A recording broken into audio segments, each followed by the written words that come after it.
जय हिंद बच्चों, कैसे हो आप सब। चलिए स्टार्ट करते हैं आज की वीडियो। पॉलिटी की रिवीजन सीरीज हम लोग कर ही रहे हैं कंटिन्यू, ठीक है। एफकेट का एग्जाम पास आता जा रहा है तो रिवीजन आपके लिए बहुत इंपॉर्टेंट है और क्वेश्चंस के थ्रू की गई रिवीजन बहुत अच्छी रहेगी आप लोगों के लिए, ठीक है। चलिए आज का फर्स्ट क्वेश्चन देखते हैं। Electoral disputes arising out of the presidential and vice president elections are settled by. तो इसमें बात हो रही है कि अगर प्रेसिडेंट और वाइस प्रेसिडेंट के इलेक्शन के कोई डिस्प्यूट है तो वो डिस्प्यूट कहाँ सेटल होते हैं बेसिकली। तो ऑप्शंस देख लेते हैं। पहला है इलेक्शन कमीशन ऑफ इंडिया, दूसरा है जॉइंट कमेटी ऑफ पार्लियामेंट, तीसरा है सुप्रीम कोर्ट ऑफ इंडिया और चौथा ऑप्शन है सेंट्रल इलेक्शन ट्रिब्यूनल। तो देखिए बच्चों, जैसा कि हम जानते ही हैं कि हमारे कॉन्स्टिट्यूशन के आर्टिकल 71 के अंदर ये बात कही गई है कि प्रेसिडेंट और वाइस प्रेसिडेंट के इलेक्शन के अंदर अगर कोई भी डिस्प्यूट होता है तो उनकी सुनवाई सिर्फ कहाँ होगी, सुप्रीम कोर्ट के अंदर होगी। और सुप्रीम कोर्ट जो भी डिसीजन देगा वो डिसीजन फाइनल रहेगा, उसके ऊपर कोई क्वेश्चनिंग नहीं होगी। यहां पर मैं आपको एक बात ये भी बताना चाहता हूं कि मान लीजिए कि प्रेसिडेंट का जो चुनाव है वो 6 महीने के बाद जाके इनवैलिड डिक्लेयर होता है, तो डेफिनेट सी बात है उन 6 महीनों में प्रेसिडेंट ने कोई ना कोई डिसीजन लिए होंगे बेसिकली। तो कई बार ये पूछ लिया जाता है कि क्या वो डिसीजंस भी इनवैलिड डिक्लेयर हो जाएंगे अगर इलेक्शन इनवैलिड डिक्लेयर हो गया है 6 महीने बाद या 1 साल बाद। तो ऐसा नहीं होता है। उस पर्सन ने जो भी प्रेसिडेंट बना था तब उन्होंने जो भी डिसीजन लिए हैं उस समय, तो वो सभी डिसीजन वैलिड रहेंगे, भले बाद में उनका चुनाव इनवैलिड डिक्लेयर हो जाए बच्चों, ठीक है। तो फर्स्ट क्वेश्चन का आंसर है सुप्रीम कोर्ट ऑफ इंडिया और ये आर्टिकल 71 में है। और ध्यान रखना कि प्रेसिडेंट और वाइस प्रेसिडेंट दोनों के इलेक्शन की पिटीशन यहीं पर होगी, सुनवाई यहीं होगी और सुप्रीम कोर्ट ऑफ इंडिया का जो भी डिसीजन रहेगा वो फाइनल रहेगा, उसके ऊपर कोई क्वेश्चनिंग नहीं होगी बेसिकली, ठीक है जी। तो ये फर्स्ट क्वेश्चन का आंसर था। देखते हैं next question. After a bill has been passed by the houses of parliament, यानी कोई बिल है जो लोकसभा राज्यसभा दोनों से पास हो गया है, it is presented to the president who may either give his assent to the bill और withhold his assent the president में। अब देखिए यहां पर बात हो रही है basically veto powers of president की। तो हम जानते हैं कि आर्टिकल 111 के अंदर प्रेसिडेंट को विटो पावर्स दी गई है बेसिकली, और 3 तरीके की विटो पावर्स है हमारे प्रेसिडेंट के पास, जिसमें सबसे पहले आती है एब्सोल्यूट विटो, जिसको अगर प्रेसिडेंट अप्लाई करते हैं तो वो बिल रिजेक्ट हो जाता है बेसिकली, एंड हो जाता है वहीं पर। सेकंड होती है सस्पेंसिव विटो, जिसको अगर प्रेसिडेंट अप्लाई करते हैं तो वो बिल वापस चला जाता है पार्लियामेंट के पास रिकंसिडरेशन के लिए कि एक बार इसके ऊपर दोबारा विचार कर लीजिए। और तीसरा होता है पॉकेट विटो, जिसको अगर प्रेसिडेंट अप्लाई करते हैं तो इसका मतलब उस बिल के ऊपर प्रेसिडेंट कोई एक्शन नहीं लेना चाहते, वो बिल उनकी टेबल पे पड़ा रहेगा जब तक भी उनका टेन्योर रहेगा बेसिकली, ठीक है जी। तो ये 3 तरीके की विटो पावर्स होती है हमारे पास, एब्सोल्यूट विटो, सस्पेंसिव विटो और आपके पॉकेट विटो, ठीक है। तो हम ऑप्शन देख लेते हैं यहां पर क्या पूछा गया है कि प्रेसिडेंट में असेंट विद इन 6 मंथ्स। तो पहली बात तो टाइम को लेकर कोई बात नहीं होती है, टाइम की कोई लिमिटेशन नहीं होती है प्रेसिडेंट के ऊपर, तो ये ऑप्शन तो नहीं रहेगा। असेंट और reject the bill as soon as possible, फिर से वही बात आ जाती है, तो एज सून एज पॉसिबल वाली कोई बात नहीं होती है, प्रेसिडेंट अपना टाइम ले सकते हैं, इवन पॉकेट विटो भी अप्लाई कर सकते हैं। थर्ड है return the bill as soon as possible after the bill is presented to him with a message requesting the house to reconsider the bill. अब देखिए ये ऑप्शन बिल्कुल ठीक है। यहां पर ऐसा होता है कि अगर प्रेसिडेंट को उसको सस्पेंसिव विटो अप्लाई करना है, देखिए ये कौन सी विटो है, सस्पेंसिव विटो, कि प्रेसिडेंट उसको रिकंसीडरेशन के लिए वापस भेज रहे हैं, तो तब उसमें होता है कि अगर भेजना ही वापस है तो जल्दी से जल्दी वापस भेजा जाए ताकि पार्लियामेंट उसके ऊपर दोबारा विचार करे और उस बिल को दोबारा भेजे प्रेसिडेंट के पास बेसिकली, ठीक है। फोर्थ ऑप्शन है withhold his assent even if the bill is passed again by the house. तो इसके बारे में आगे बात करते हैं। ऐसा नहीं होता है, अगर पार्लियामेंट ने बिल को दोबारा पास करके भेज दिया तो तब प्रेसिडेंट को उसके ऊपर अपनी असेंट देनी ही देनी होती है, तब प्रेसिडेंट के पास कोई विटो पावर अवेलेबल नहीं होती है बच्चों, ठीक है। चलिए इस क्वेश्चन का आंसर हो गया हमारा सी, ये ऑप्शन भी गलत था। चलिए जी नेक्स्ट क्वेश्चन देखते हैं, बहुत अच्छे है विटो पावर्स का टॉपिक। नेक्स्ट देखिए बच्चों, on which of the following grounds can a जज of supreme court be impeached. तो सुप्रीम कोर्ट के जज की रिमूवल की बात हो रही है यहां पर हम रिमूवल से पहले रिक्रूटमेंट की बात भी कर लेते हैं। जैसा कि हम जानते हैं कि हमारी हायर जुडिशरी के अंदर हमारे एग्जीक्यूटिव का कोई रोल नहीं होता है रिक्रूटमेंट को लेकर या जजेस की अपॉइंटमेंट को लेकर बेसिकली, क्योंकि आपने डीपीएसपी का आर्टिकल 50 पढ़ा है जिसमें यह कहा गया है कि जुडिशरी और एग्जीक्यूटिव हमेशा क्या रहेंगी, सेपरेट रहेगी। तो उसी डीपीएसपी को इंप्लीमेंट करते हुए हमारे यहाँ पर हायर जजेस की रिक्रूटमेंट में कहीं पर भी एग्जीक्यूटिव का कोई रोल नहीं होता है, लेजिस्लेचर का कोई रोल नहीं होता है बेसिकली। होती कैसे है वो भी हमें पता ही है कि हमारा जो बेसिकली कोलिजियम जो होता है, हमारा कोलिजियम सिस्टम के बेसिस पर रिकमेंडेशन जाती है प्रेसिडेंट के पास कि इस जज को अगला सुप्रीम कोर्ट का या हाई कोर्ट का जज अपॉइंट करना है, तो फिर प्रेसिडेंट उसको अपॉइंट करते हैं। लेकिन ये जो कंसल्टेशन होती है, जो कोलिजियम भेजता है सुप्रीम कोर्ट के जज के टाइम पे, जो कोलिजियम होता है उसमें चीफ जस्टिस ऑफ इंडिया और 4 अदर जजेस होते हैं, 5 जजेस होते हैं बेसिकली। तो ये कोलिजियम जिस भी जज की रिकमेंडेशन भेजता है प्रेसिडेंट के पास, तो ये प्रेसिडेंट के ऊपर बाइंडिंग होता है कि वो उसी जज को अगला सुप्रीम कोर्ट का जज अपॉइंट करते हैं बेसिकली, ठीक है। तो ये तो हो गया अपॉइंटमेंट का। हमसे पूछा जा रहा है रिमूवल का। अब ध्यान रखेंगे जजेस की अपॉइंटमेंट में तो एग्जीक्यूटिव का या लेजिस्लेचर का कोई रोल नहीं होता है, लेकिन जजेस के रिमूवल की जो पावर है वो पार्लियामेंट के पास ही दी गई है। देखिए इसी को कहा जाता है doctrine of check and balance, ठीक है। तो इसमें चेक और बैलेंस बनाए रखने के लिए ऐसा किया गया है। तो यहां पर हमसे ग्राउंड पूछे गए हैं कि सुप्रीम कोर्ट के जज को किस ग्राउंड पर रिमूव किया जा सकता है। तो पहला ग्राउंड दिया गया है वायलेशन ऑफ कॉन्स्टिट्यूशन, सेकंड है प्रूव्ड मिसबिहेवियर, थर्ड है इनकैपेसिटी, या फिर डी है both, B and C both. तो जैसा कि हम जानते हैं कि ये जो ग्राउंड है वायलेशन ऑफ कॉन्स्टिट्यूशन, ये ग्राउंड है प्रेसिडेंट के लिए, बेसिकली प्रेसिडेंट के रिमूवल के लिए ग्राउंड है। ये प्रूव्ड मिसबिहेवियर और इनकैपेसिटी, ये दो ग्राउंड्स हैं बच्चों जो सुप्रीम कोर्ट और हाई कोर्ट के जजेस के लिए एप्लीकेबल है, ठीक है जी। सुप्रीम कोर्ट और हाई कोर्ट के जजेस के लिए इनके बेसिस पर हायर जुडिशरी के जजेस को रिमूव किया जा सकता है, बट वो एक प्रेसिडेंशियल वो पार्लियामेंट्री प्रोसेस रहेगा जिसमें, और काफी लंबा प्रोसीजर है बेसिकली, इतना आसान नहीं होता है। जजेस इंक्वायरी एक्ट जो 1968 का है हमारा, उसके अंदर जो पूरा प्रोसीजर दिया गया है वो काफी लेंथी प्रोसीजर है, जिसमें इवन बाद में जाके स्पेशल मेजोरिटी चाहिए होती है दोनों लोकसभा राज्यसभा में। So it is not that easy basically. और आज तक हमारी हायर जुडिशरी का कोई जज इंपीच भी नहीं हुआ है बच्चों, ठीक है। नेक्स्ट देखिए, the protection against arrest and detention under article 22 of the constitution, article 22 की बात हो रही है, of India is not available to, कि आर्टिकल 22 के अंदर जो प्रोटेक्शन प्रोवाइड की जाती है बेसिकली वो किस किस के लिए अवेलेबल नहीं है। तो पहला ऑप्शन है एन एनिमी एलियन, सेकंड है a person detained under A preventive detention law. देखिए ये बहुत अच्छा कंसेप्ट है, हमने पढ़ा है इसको क्लास में काफी अच्छे से, प्रिवेंटिव डिटेंशन लॉ। थर्ड है ए फॉरेनर, फोर्थ है N overseas citizen of India. तो जैसा कि हम जानते ही हैं कि आर्टिकल 22 के अंदर मिलने वाली प्रोटेक्शन ना तो एनिमी एलियन के लिए होती है, ना ही एक ऐसा पर्सन जिसको प्रिवेंटिव डिटेंशन के अंदर गिरफ्तार किया गया होगा उसके लिए भी आर्टिकल 22 एप्लीकेबल नहीं होता है। देखिए प्रिवेंटिव डिटेंशन को ब्रीफ में बताऊं तो होता क्या है बेसिकली, कि अभी कोई क्राइम किसी ने किया नहीं है, करने से पहले ही जब किसी पर्सन को अरेस्ट कर लिया जाए या डिटेन कर लिया जाए तो उसको प्रिवेंटिव डिटेंशन कहा जाता है। तो आर्टिकल 22 के अंदर मिलने वाली प्रोटेक्शन जो है प्रिवेंटिव डिटेंशन में गिरफ्तार किए गए लोगों के लिए नहीं होती है, उनके लिए नहीं होती है बेसिकली, ठीक है। अच्छा, इसके साथ फॉरेनर के लिए होती है, हम जानते हैं आर्टिकल 22 जो है ये सभी के लिए अवेलेबल होता है, और ओवरसीज सिटीजन के लिए भी होती है। तो हमारा आंसर हो जाएगा बच्चों D, that is 3 and 4 only. Clear है जी। चलिए नेक्स्ट क्वेश्चन देख लेते हैं। Which of the following statement is not correct with respect to article 32। देखिए फंडामेंटल राइट्स के हमने काफी क्वेश्चंस रिवाइज कर लिए हैं, आर्टिकल 32 के भी कर लिए हैं, और ये इंपॉर्टेंट है इसीलिए इन क्वेश्चंस को बार बार आपके सामने लाया जाता है। तो क्या बात कर रहा है आर्टिकल 32 के बारे में, it provides remedies to the citizens for the enforcement of fundamental rights. जी बिल्कुल, ये बिल्कुल ठीक है, हमें बताना भी क्या है, नॉट करेक्ट बताना है, ठीक है, कि कौन सी स्टेटमेंट सही नहीं है। तो ये स्टेटमेंट हमारे सामने है, ये बिल्कुल करेक्ट है कि फंडामेंटल राइट्स के एनफोर्समेंट के लिए आर्टिकल 32 को रखा गया है, रेमेडीज दी गई हैं इसके अंदर। फिर the supreme Court can not refuse, ये भी बात यहीं पे ठीक हो जाती है, सुप्रीम कोर्ट रिफ्यूज नहीं कर सकता a writ petition under article 32 on the ground of delay, it is a part of fundamental rights, ये बात तो बिल्कुल ही ठीक है। अब बचता है फोर्थ ऑप्शन, वैसे तो आंसर यही होगा बट देख लेते हैं। Protection under article 32 also applies to the enforcement of ordinary law. अब यहीं पे क्वेश्चन देखिए, ऑप्शन गलत हो जाता है, which has nothing to do with the fundamental rights.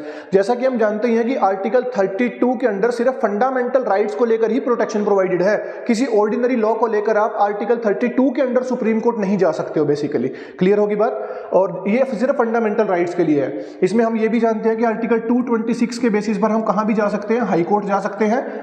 अभी तक डिस्ट्रिक्ट कोर्ट के पास ये पावर नहीं है कि वो फंडामेंटल राइट केस की सुनवाई कर सके, लेकिन अगर ऐसा कल को होता है तो ये करने की पावर पार्लियामेंट के पास है, ठीक है, कि डिस्ट्रिक्ट कोर्ट को ये पावर देनी है कि नहीं देनी है।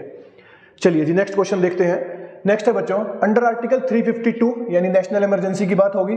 An emergency can be declared if security of any part of India is threatened bye. तो ग्राउंड्स दिए गए हैं कि किस किस ग्राउंड पर नेशनल इमरजेंसी को डिक्लेयर किया जा सकता है। एक ग्राउंड दिया है एक्सटर्नल एग्रेशन, एक है आर्म्ड रिबेलियन, एक है इंटरनल डिस्टर्बेंस और एक है वॉर। पूछा गया कि कौन कौन सा इनमें से है, कौन सा नहीं है। देखिए तो जैसा कि हम जानते ही हैं कि ये ग्राउंड मेंशन्ड है एक्सटर्नल एग्रेशन का, आर्म्ड रिबेलियन एक ग्राउंड है और वॉर एक ग्राउंड है। ये जो ग्राउंड है ना बच्चों इंटरनल डिस्टर्बेंस, इसको ना 44th अमेंडमेंट से डिलीट कर दिया गया था। 44th कॉन्स्टिट्यूशन अमेंडमेंट एक्ट 1978, इसको डिलीट करके इसको ऐड कर दिया गया था। यानी इंटरनल डिस्टर्बेंस का जो ग्राउंड है इसको बेसिकली रिप्लेस कर दिया गया था किस ग्राउंड के द्वारा, तो आर्म्ड रिबेलियन के द्वारा इसको रिप्लेस कर दिया गया था। तो अभी हमारे पास ये 3 ग्राउंड है नेशनल इमरजेंसी के, एक्सटर्नल एग्रेशन, आर्म्ड रिबेलियन और वॉर। तो आंसर हो जाएगा हमारा 1, 3 एंड आई थिंक 1, 2 एंड 4 हो जाएगा बच्चों, है ना, ये ऑप्शन हो जाएगा 1, 2 एंड 4, ठीक है। तो ये ग्राउंड्स हैं हमारे नेशनल इमरजेंसी के। हम जानते ही हैं कि अच्छा ये भी ध्यान रखना कि हमारी पूर्व प्रधानमंत्री श्रीमती इंदिरा गांधी जी ने जो नेशनल इमरजेंसी लगाई थी ना, वो इसी ग्राउंड पर लगाई थी, इंटरनल डिस्टर्बेंस के बेसिस पे। फिर इसको रिप्लेस करके ये ग्राउंड ऐड कर दिया गया था आर्म्ड रिबेलियन का। ठीक है बच्चों, चलिए नेक्स्ट क्वेश्चन देखते हैं। How can the number of जजेस in the supreme court of India can be increase? Supreme court के अंदर अगर जजेस को इंक्रीज करना है तो कैसे होगा वो? By the presidential notification. क्या एक नोटिफिकेशन से हो जाएगा, या एक पार्लियामेंट के अंदर एक्ट पास होगा, या कोई अमेंडमेंट करनी पड़ेगी कॉन्स्टिट्यूशन में, या फिर representation from the supreme court? तो देखिए बच्चों, इसका आंसर तो ये है, हम जानते ही हैं कि पार्लियामेंट के अंदर एक लॉ पास होगा, एक एक्ट पास होगा, बेसिकली ऑर्डिनरी लॉ पास होगा, जिससे जजेस के जो स्ट्रेंथ है वो पार्लियामेंट के अंदर बढ़ाया जा सकता है। रीसेंट पास्ट में भी ऐसा होता आया है, जैसे 2009 में 25 से बढ़ाकर जजेस को 31 कर दिया गया था।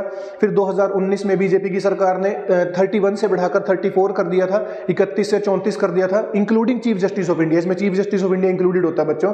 तो ऐसा करने के लिए क्या होता है, एक पार्लियामेंट्री एक्ट पास करना होता है और सुप्रीम कोर्ट के अंदर जजेस की स्ट्रेंथ को बढ़ाया जा सकता है। ठीक है बच्चों, नेक्स्ट देखिए, which of the following statement with regard to panchayat in India are correct? तो पंचायत का काफी इंपॉर्टेंट टॉपिक रहता है बच्चों ये, और हम जानते ही हैं कि ओरिजिनली पंचायत जो है बेसिकली हमारे देश में वैसे तो 1958 से लागू हो गई थी, लेकिन पंचायत को जो कॉन्स्टिट्यूशनल स्टेटस मिला था वो मिला था 73rd अमेंडमेंट के अंदर। 73rd कॉन्स्टिट्यूशनल अमेंडमेंट एक्ट 1992, इसके थ्रू इनको कॉन्स्टिट्यूशनल स्टेटस दे दिया गया था पंचायत को बेसिकली। ठीक है, और इससे रिलेटेड एक शेड्यूल भी एडिट है हमारा 11 शेड्यूल बेसिकली, जिसके अंदर 29 सब्जेक्ट्स मेंशन्ड है जो पंचायत के पास होते हैं बेसिकली। ठीक है जी, तो अब देखते हैं इसके बारे में क्या कहा गया है। Seats in a panchayat are filled by direct election, कि क्या हमारी पंचायत के लिए डायरेक्ट इलेक्शन होते हैं from the territorial constituency in the panchayat area? तो ये बिल्कुल ठीक है जी। सेकंड है, the gram sabha is the body of persons registered in the electoral rolls, कि जो इलेक्टोरल रोल्स मतलब एक गांव के सभी वोटर्स को मिला के इलेक्टोरल रोल जो होते हैं, क्या उसको ग्राम सभा कहा जाता है? तो बिल्कुल ठीक है, ये भी उसी को ग्राम सभा कहा जाता है। The panchayat work on the principle of constitutional autonomy, तो ऐसा नहीं है बच्चों, पंचायत कॉन्स्टिट्यूशनल ऑटोनोमी के तरह से काम नहीं करते हैं, वो गवर्नेंस के रूप में काम करते हैं बेसिकली रूरल लेवल पर हमारे। तो ये ऑप्शन हमारा गलत है। नेक्स्ट देखिए, the state legislature may by law endow the panchayat with the power and authority to enable them the function. हाँ, ये बिल्कुल ठीक है, क्योंकि जो हमारा लोकल सेल्फ गवर्नमेंट का सब्जेक्ट है वो स्टेट का सब्जेक्ट होता है बेसिकली। तो इनसे रिलेटेड कोई भी पावर कम ज्यादा करनी है, किसी भी तरीके का कोई कानून पास करना है, तो ये पावर स्टेट लेजिस्लेचर के पास होती है बच्चों। ठीक है, ये स्टेट का सब्जेक्ट होता है हमारा। तो हमारा आंसर हो जाएगा 1, 2 एंड 4, ये है हमारा सी ऑप्शन। तो ये हमारा आंसर है बच्चों। पंचायत एक इंपॉर्टेंट टॉपिक रहता है, एग्जाम्स में काफी पूछा भी जाता है, तो इसको थोड़ा सीरियसली करेंगे। नेक्स्ट देखिए, Which one of the following statement related to money bill is not correct? Not correct पूछा गया, पहली बात तो ये ध्यान रखेंगे। तो पहला ऑप्शन देखते हैं, it can not be introduced in the council of state, मतलब राज्यसभा की बात हो रही है कि ये राज्यसभा में इंट्रोड्यूस नहीं किया जा सकता। तो ये बात बिल्कुल ठीक है, जैसा कि हम जानते ही हैं कि मनी बिल सिर्फ और सिर्फ कहाँ इंट्रोड्यूस हो सकता है? लोकसभा के अंदर, और ये एक पब्लिक मेंबर बिल होगा, ये प्राइवेट मेंबर बिल भी नहीं हो सकता है। नेक्स्ट देखिए, if any question arises whether the bill is money bill or not, the decision of the Lok Sabha speaker is final. ये भी बिल्कुल ठीक है। ठीक है, लोकसभा के स्पीकर का एक सर्टिफिकेट चाहिए होता है बेसिकली कि हाँ ये मनी बिल है, तो उसका और जो स्पीकर का डिसीजन होता है वो फाइनल होता है, not subject to judicial review. Next देखिए, in case of a deadlock over money bill the president can summon joint sitting of parliament. तो ये आंसर गलत है बेसिकली। जैसे कि हम जानते हैं कि जॉइंट मनी बिल जो है वो सिर्फ लोकसभा में ही पास होना होता है, राज्यसभा वो जाता है डिस्कशन के लिए, राज्यसभा उसमें अमेंडमेंट भी प्रपोज कर सकता है, बट बेसिकली इसका जो पैसेज है वो लोकसभा तक ही कन्फाइंड है। हाँ, यहाँ पर एक ध्यान देने वाली बात ये भी है बच्चों कि अगर मनी बिल लोकसभा के अंदर फेल हो जाता है बाई चांस, तो सरकार को रिजाइन करना पड़ता है, काउंसिल ऑफ मिनिस्ट्री को रिजाइन करना पड़ेगा। ठीक है, तो अब इस पे जॉइंट सीटिंग का कोई मतलब ही नहीं बनता, क्योंकि ये राज्यसभा के अंदर इसकी पैसेज कोई इंपॉर्टेंट नहीं होती, मतलब होती ही नहीं है बेसिकली, तो इसीलिए इसके ऊपर कोई भी जॉइंट सीटिंग नहीं होती है। A money bill can not be introduced except on the recommendation of president. तो ये भी ठीक है कि मनी बिल को इंट्रोड्यूस करने से पहले प्रेसिडेंट की रिकमेंडेशन होती है बेसिकली, उसके बाद ही मनी बिल इंट्रोड्यूस होता है बच्चों। ठीक है जी, चलिए नेक्स्ट देखिए, the power of judicial review means, कि जुडिशरी की ये जो पावर है ना जुडिशियल रिव्यू की, इसका मतलब क्या होता है? The power of the courts to define and interpret constitution, the power of the court to declare null and void any legislative or executive act which is against the provision of the constitution, the power of the judiciary to define and interpret laws, the power of the courts to legislate when there is no statutory provision। तो answer तो ये आपके सामने लिखा ही हुआ है basically कि judicial review की पावर का मतलब ही यही होता है। जुडिशरी को पावर क्यों दी गई है जुडिशियल रिव्यू की? ताकि कभी भी हमारा लेजिस्लेचर या एग्जीक्यूटिव कोई ऐसा एक्ट पास करे, कोई ऐसा कानून बनाता है बेसिकली जो कॉन्स्टिट्यूशन के प्रोविजंस के खिलाफ है, तो उसको नल एंड वॉइड डिक्लेयर करने के लिए ये पावर दी गई है जुडिशरी को, that is power of judicial review बच्चों, ठीक है। तो इसका आंसर आपके सामने है। नेक्स्ट देखिए, नेक्स्ट मैच द फॉलोइंग का क्वेश्चन है, पूछ रहा है कि एनुअल फाइनेंशियल स्टेटमेंट किस आर्टिकल में है, सप्लीमेंट्री एडिशनल और एक्सेस ग्रांट किस में है, एप्रोप्रिएशन बिल किस आर्टिकल में है और डेफिनेशन ऑफ मनी बिल किस आर्टिकल में है। तो हम जानते हैं बच्चों की एनुअल फाइनेंशियल स्टेटमेंट की बात होती है यहां पर, तो जो भी ऑप्शन 2 से स्टार्ट होगा वही ऑप्शन होगा हमारा। तो देखिए 2 ही ऑप्शन 2 से स्टार्ट हो रही है, तो बी और डी तो वैसे ही बाहर हो जाते हैं रेस से। अब हम देखते हैं नेक्स्ट, सप्लीमेंट्री एडिशनल और एक्सेस ग्रांट, इसकी बात होती है आर्टिकल 115 के अंदर, तो ये यहां पर आ जाएगा बेसिकली 4, तो 2, 4 वैसे तो आंसर पता लग ही गया, बट आगे भी देख लेते हैं एक बार। एप्रोप्रिएशन बिल की बात होती है आर्टिकल 114 के अंदर, और डेफिनेशन ऑफ मनी बिल दिया गया है आर्टिकल 110 के अंदर बच्चों, ठीक है। तो आंसर आपका ये हो जाएगा 2, 4, 3, 1, ठीक है बच्चों, 2, 4, 3, 1, हाँ जी ये आपका आंसर हो जाएगा। ये चारों आर्टिकल्स इंपॉर्टेंट है, सारे आपने ध्यान रखने हैं। चलिए नेक्स्ट क्वेश्चन देखते हैं। In which of the following provisions of the Constitution of India is the principle of collective responsibility of the Council of Ministers enriched? तो COMS को लेकर यानी काउंसिल ऑफ मिनिस्टर को लेकर 4 आर्टिकल दिए गए हैं। बेसिकली हमसे पूछा जा रहा है कि किस आर्टिकल के अंदर ये कहा गया है कि काउंसिल ऑफ मिनिस्टर की कलेक्टिव रिस्पॉन्सिबिलिटी होती है, मतलब अगर रिजाइन भी करेंगे तो सबके सब इकट्ठे करेंगे, सरकार गिरेगी तो सबके सब इकट्ठे ही जाएंगे, उस तरह की कलेक्टिव रिस्पॉन्सिबिलिटी की बात हो रही है बच्चों। तो देखिए सबसे पहले चलो नीचे से देख लेते हैं। आर्टिकल 78 के अंदर तो ये कहा गया है कि जो हमारा काउंसिल ऑफ मिनिस्ट्री है वो प्रेसिडेंट को रिपोर्ट सबमिट करेगी बेसिकली अपने एक्ट्स को लेकर, ये जो भी वो कार्रवाई कर रहे हैं उसको लेकर। आर्टिकल 77 के अंदर गवर्नमेंट के कंडक्ट ऑफ बिजनेस के बारे में बताया जाता है कि गवर्नमेंट कैसे अपने बिजनेस को कंडक्ट कर रही है। आर्टिकल 74 के अंदर काउंसिल ऑफ मिनिस्ट्री की बात होती है। आर्टिकल 75 वो आर्टिकल है बच्चों जिसमें कलेक्टिव रिस्पॉन्सिबिलिटी की बात होती है, काउंसिल ऑफ मिनिस्ट्रीज के कलेक्टिव रिस्पॉन्सिबिलिटी की जो बात होती है वो है आर्टिकल 75, तो ये हमारा आंसर रहेगा। ये 4 आर्टिकल काउंसिल ऑफ मिनिस्ट्री से रिलेटेड है, 74, 75, 77, 78, इनको थोड़ा ध्यान में रखेंगे, ठीक है। चलिए नेक्स्ट देखते हैं। Which of the following are not mentioned in the Constitution of India? Council of ministers ये हम अभी पढ़ के हैं, आर्टिकल 74 में है। कलेक्टिव रिस्पॉन्सिबिलिटी आर्टिकल 75 में है। देखिए रेजिग्नेशन को एज सच मेंशन नहीं किया गया है, इसके प्रोविजंस बताए गए हैं, और office of deputy prime minister भी नहीं है। बेसिकली रेजिग्नेशन में ये जरूर कहा गया है कि अगर sorry no confidence motion pass हो जाता है या मनी बिल फेल हो जाता है इस तरीके से, तो ये बताया गया है बच्चों, ठीक है। तो ये इजी सा क्वेश्चन है, डायरेक्टली आंसर दिए हुए आपके सामने, तो इसका आंसर हो जाएगा 1 and 2 ओनली। नेक्स्ट देखिए, which of the following statement regarding Indian federal system is are correct? Indian federal system के बारे में बात हो रही है, करेक्ट पूछ रहा है, ये भी ध्यान रखना है। All states have equal representation in the Rajya Sabha, तो ये स्टेटमेंट गलत है हमारी, क्योंकि राज्यसभा के अंदर हमारी पॉपुलेशन के अकॉर्डिंग ही सीट्स डिफाइंड है। यूएस के अंदर ऐसा है कि वहां पर लगभग हर स्टेट से 2 ही पर्सन जाते हैं, हमारे यहाँ ऐसा नहीं है बच्चों, हमारे यहाँ पॉपुलेशन के हिसाब से है, जैसे हरियाणा से 5 है तो पंजाब से 7 है, इस तरीके से बेसिकली पॉपुलेशन के अकॉर्डिंग राज्यसभा के एमपीज हैं। Consent of a state is not required for altering its boundaries, जी बिल्कुल कंसेंट नहीं चाहिए होता है स्टेट का। स्टेट से पूछा जरूर जाता है, उस एक्ट को भेजा जाता है जब भी उसकी बाउंड्री चेंज की जाएगी, बट ऐसा नहीं है कि उसकी कंसेंट चाहिए, मतलब उसकी रजामंदी चाहिए, ऐसा नहीं होता है। नेक्स्ट है, there is no dual citizenship India, ये भी बात बिल्कुल ठीक है, हमारे यहाँ सिंगल सिटीजनशिप का कंसेप्ट है, एकल नागरिकता जिसको बोलते हैं, तो ड्यूअल सिटीजनशिप नहीं है बच्चों। तो करेक्ट पूछा गया था, तो आंसर आपके सामने है, आंसर हो जाएगा 2 and 3, ये दोनों ऑप्शन ठीक है। All state have equal representation, ये स्टेटमेंट गलत है बच्चों। चलिए जी नेक्स्ट, आज का हमारा लास्ट क्वेश्चन है, which of the following statement about the process of the parliament to make new states is not correct? तो हम जानते ही हैं कि आर्टिकल 3 के बारे में यहां बात हो रही है, ठीक है, लेकिन ध्यान रखना पूछा क्या गया है, नॉट करेक्ट बेसिकली। चलिए, the parliament may by law form a new state and alter the boundaries और नेम्स ऑफ एग्जिस्टिंग स्टेट्स, तो ये बात बिल्कुल ठीक है कि पार्लियामेंट कानून बना के क्या कर सकता है, एक नया स्टेट क्रिएट कर सकता है, ये जो पुरानी स्टेट है उनकी बाउंड्री या नाम को चेंज कर सकता है, ये आर्टिकल 3 के अंडर इनकी पावर है पार्लियामेंट के पास। नेक्स्ट देखिए, a bill to this effect can not be introduced in the parliament except on the recommendation of the president, ये भी बात बिल्कुल ठीक है बच्चों कि ऐसा कोई भी बिल लाने से पहले पार्लियामेंट के अंदर प्रेसिडेंट की रिकमेंडेशन ली जाती है बेसिकली, ठीक है।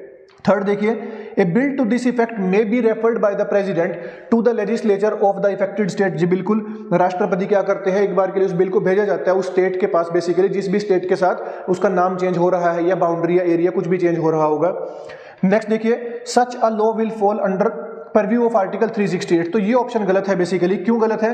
क्योंकि आर्टिकल 4 के अंदर बच्चों ये बात कही गई है, ध्यान से सुनेंगे इस बात को, आर्टिकल 4 के अंदर ये बात कही गई है कि पार्लियामेंट अगर आर्टिकल 2 को यूज करके या आर्टिकल 3 को यूज करके कोई भी लॉ पास करता है बेसिकली, तो उसको, और उससे अगर कॉन्स्टिट्यूशन में कहीं पर अमेंडमेंट होती है, जैसे शेड्यूल 1 में अमेंडमेंट होती है, शेड्यूल 4 में अमेंडमेंट होती है, तो उसको अमेंडमेंट काउंट करने की जरूरत नहीं है अंडर आर्टिकल 368।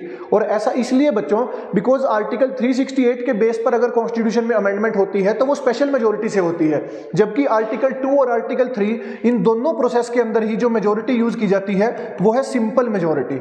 अब सिंपल मेजोरिटी से तो कॉन्स्टिट्यूशन में अमेंडमेंट नहीं हो सकती है, हालांकि होती है शेड्यूल 1 में और शेड्यूल 4 में, इन दो जगह अमेंडमेंट हो रही होती है, बट उसको अमेंडमेंट काउंट नहीं करना है। यही बात लिखी गई है आर्टिकल 4 के अंदर बच्चों। आई बात समझ में? यानी मैं एक बार दोबारा रिपीट कर देता हूं। आर्टिकल 4 में क्या कहा गया है कि अगर आर्टिकल 2 और आर्टिकल 3 को यूज करने से कॉन्स्टिट्यूशन में कहीं पर कुछ चेंज आता है, अमेंडमेंट होती है, तो उसको अमेंडमेंट काउंट करने की जरूरत नहीं है। यहां तक लिखा गया आर्टिकल 4 में। रीजन क्या है? रीजन ये है कि क्योंकि आर्टिकल 2 और आर्टिकल 3 में जो मेजोरिटी यूज होती है वो सिंपल मेजोरिटी है, जबकि आर्टिकल 368 में जो मेजोरिटी मेंशन की गई है वो स्पेशल मेजोरिटी है। यानी अमेंडमेंट काउंट उसको ही करेंगे जो बिल स्पेशल मेजोरिटी से पास हुआ होगा। अगर कोई बिल सिंपल मेजोरिटी से पास हुआ है, उससे कोई अमेंडमेंट हो रही है, तो उसको अमेंडमेंट काउंट नहीं किया जाता बच्चों। क्लियर होगी बात? ये बात ध्यान रखनी है। तो हमसे यही पूछा गया था नॉट करेक्ट, तो इसका आंसर हो जाएगा, इसका आंसर ये हो जाएगा बच्चों डी। ठीक है, ये इसका आंसर है डी। यहां से ये इसका ऑप्शन होगा सही कि वो fall with under the purview of article 368। तो नहीं, हम इसको अमेंडमेंट काउंट नहीं करते हैं। उसका रीजन मैंने आप लोगों को बता ही दिया सारे का कंप्लीट का कंप्लीट। ठीक है बच्चों, तो ये थे हमारी वीडियो के आज के 15 क्वेश्चंस फिर से हमने डिस्कस कर लिए हैं, और काफ़ी समय से हम इस सीरीज को कंटिन्यू कर रहे हैं। एंड आई होप कि आप सब इसको क्वेश्चंस को सीरियसली लगा भी रहे होंगे, अपनी प्रैक्टिस कर रहे होंगे, तैयारी में बने रहिए, वीडियोस देखते रहिए, चैनल को फॉलो करते रहिए। इसी के साथ जय हिंद, जय भारत।